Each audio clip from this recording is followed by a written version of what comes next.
Yes, pie. This is my favorite pie. It's from my cookbook, Callie's Biscuits and Southern Traditions.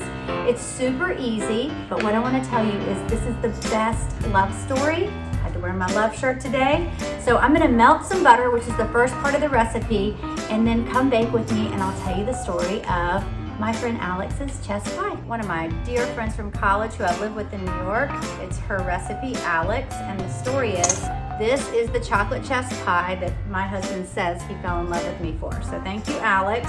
So melted butter, some good old sugar. We're gonna mix that together. It's about 2 cups.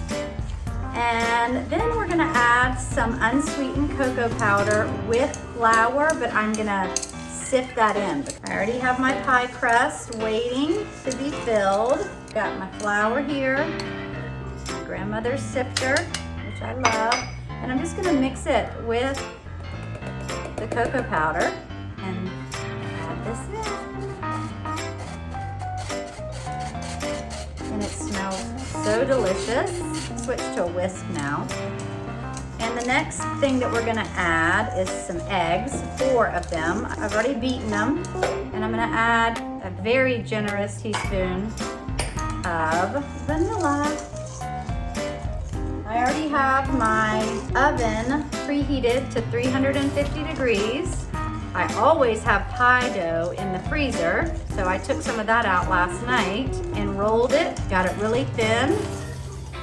Now it is time to add in the filling. Make sure you get everything. Just pour it right in.